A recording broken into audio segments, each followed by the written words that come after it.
by the time you're watching this, hopefully it's Tuesday, and this is going to be another edition of our Trash Talking Tuesday. I'm Ty.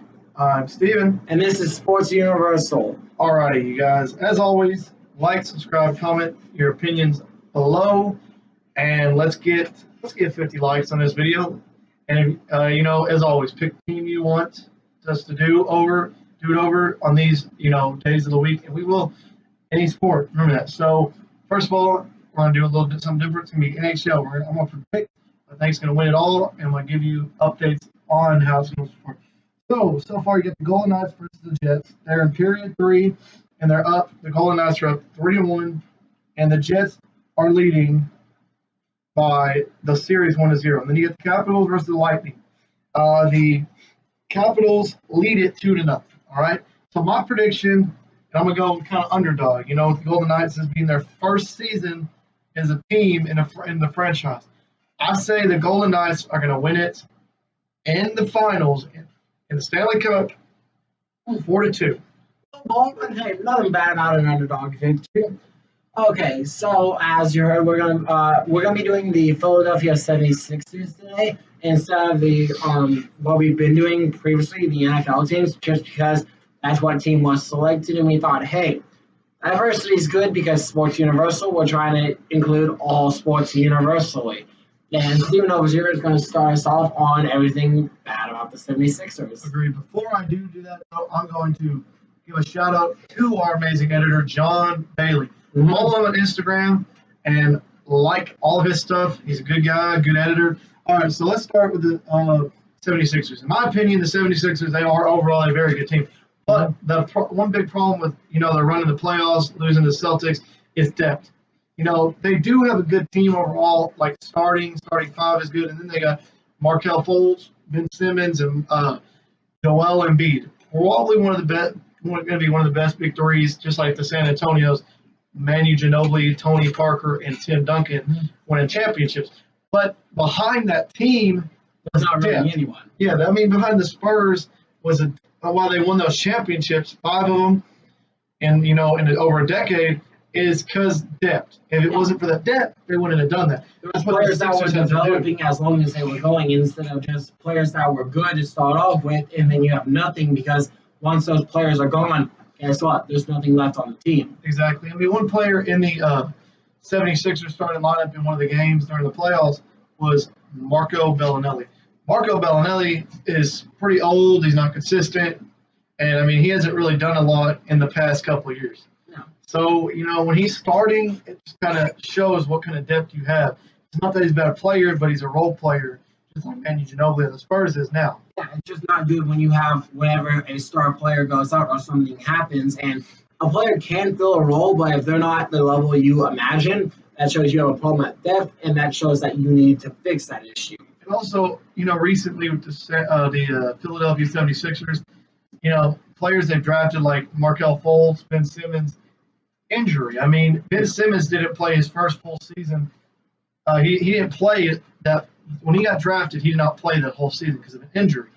And then Joel Embiid during the playoffs was injured this season. Markelle Fultz has been injured. Their first rounders, injuries really the injury bug has killed them. Yeah. And if you look back to our previous video that we did over the Cincinnati Bengals on their Trash Talking Tuesday video, we talked about John Ross, their first overall pick. While he might be a star player, he might be youthful and all of that, he was injured and barely played in the season at all. So in any sport, any situation, when an injury occurs and it takes away star players, it's pointless. It really is. There's a reason you draft those players. Yeah. Is to fill a role. Fill a role fast, just like they expected Ben Simmons to be that player. Then he got injured. He didn't play his first season at all, and it kind of hurt the team. And if you saw what they did, the season he was injured, they didn't play real well. Yeah. They really didn't. And then, okay. And I was doing some notes over the Philadelphia 76ers, and doesn't necessarily pertain to all of this season, but just as a franchise overall. A big issue that I saw was turnovers this season. Yeah, lots of games they played. Turnovers was a big thing that killed them. They could have won more games and been a higher seed if it wasn't for turnovers. If you watch what they did against the Boston Celtics in the second round compared to what they did in the first round versus Miami Heat. Miami Heat, they played really well. They did have a couple turnovers, but that's why they won the series like they did, because they limited their turnovers. Yeah. And they played against the Celtics are a good team. But listen, when they were down in a hole, in the game they won, I think it was game 4, or they were down 3-0, and they won that game. I mean, it's hard to close out a team, don't get me wrong. But the reason they won it is because they limited their turnovers and they kept the ball moving. They didn't keep it in one place on one player at one time. And just put simply, no matter what sport you look at it, no matter how you look at it, whenever you do turn the ball over, it's not good because you want to possess the ball for as much time as possible, and you don't want to turn the ball over. Well, okay, let me just put it in this example. It was James Harden. When he I think it was last year. It was either last year or the year before. He played the Warriors in the conference finals. He had a record of 13 turnovers in one game. Therefore, that hurt their team, and they could not win. They did terrible because of turnovers. Turnovers is probably one of the biggest things in any sports. In basketball, turnovers can turn into points really quickly, and that's not what you want at all. Yeah. Another topic that I wanted to point out was leadership, and this kind of falls under your top 3, top 5 if you credit 5 top players on the team, and you don't really have true leaders that are leading the whole team to be successful overall, because as we see in the Philadelphia 76ers, can either be a very good team or they can be a very bad team at times, and we just don't really know because there's no one really leading that team to a solid championship run. Well, when you say leadership, you're right. Because the thing is they have the youth in leadership, but they don't have, like most successful teams have, is leadership from vets. Yeah, you don't have a veteran approach. They really don't. Like, the thing is Marco Bellinelli is their vet of that team, one of the biggest vets of the team, but he's just not the leader you want. See, let me put it like this: a leader you want on your team is a guy who's played for a while but can still be consistent, like Kevin Durant, Manu Ginobili, Tony Parker, people like Dirk Nowitzki. Someone who knows the game and knows what they're doing and knows that, hey, I did something right. Lead by my example. Do what I did, and you will have a good career yourself. Like, exactly. I mean, you as a vet, yes, you're not going to be like in your prime. Exactly, you're not. No vet usually is like they were in their prime. The thing is you want to be the vet that can come out on the court, being on the bench or being starting. And I mean, the thing is you, as a vet, you should be consistent enough to help your team win. Mm-hmm. If you're coming off the bench and as a role player and you're not helping your team win, then you can have the leadership, but it's hard when your team is not seeing you help. They expect you as a vet to be that person who can help them in the tight games, whenever people are tired. In the NBA, 84 games, I think it's 80-some games a season.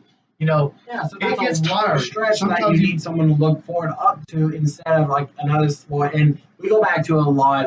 Football, it's only a 16-game season. It's really short. But compare that to basketball, it's a long season. It's gonna take it's gonna take a lot of energy out of you, and you need something to be motivated and learn from.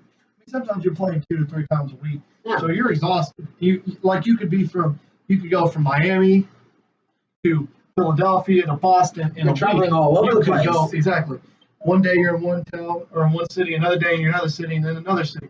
You're always traveling. You could be in 3 different cities in 1 week because of games. I mean, and sometimes the road games are a long stretch. Sometimes there's 5, 6 games on the road, and they can be 6 different teams. Sometimes you might be lucky to be 2 same team in a row, but sometimes you don't get that. That's the thing. And just put simply, it's nice to have someone that you can look up to as a veteran. It's like, hey, they've got it, I've got it, everything's going to be all right. The next put next, and Steven over here knows a ton more about basketball than I do per se, so he's my fact checker. I put that at the end of the games, they usually tend to panic. They tend to have like mental errors that kind of just kill the games at the very end. So they might have a good starting first 3 quarters of the game, but then they just kind of panic and lose it all at the very end. I kind of feel like the 76ers are a team that just they can't finish the game. Sometimes they can, but the thing is being consistently able to finish the game is a skill you need to have in the NBA.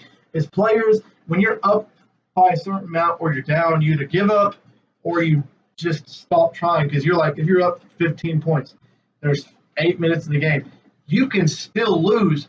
See, they slow down. They get in that mindset that we've won or we've lost. And then you slip up. Like you said, you admit that you lost, and then you have no fighter's mentality, and you're just done for the match. There's no point of you even being there. Exactly. You got to be able to finish the game strong. Like you start the, you're gonna be tired. You're gonna be wore out. But that's the thing playing basketball. You're running up and down the court for 60 minutes a game, and you got to be able to take that. And you don't want to let your mind get weak. You don't want to let your body get weak. But you're gonna get tired. You still have to finish, especially if you want to be a leader on a team in basketball. You need to be able to finish and be strong for your team. Any other areas you want to talk about the Philadelphia 76ers? Anything bad about them? No, not really. I mean, I think personally their offense is pretty good. I think their defense is kind of shaky, shaky, but they have a lot of young talent on that defense that is still adjusting and covering players like Steph Curry, Kevin Durant, LaMarcus Aldridge, Antetokounmpo.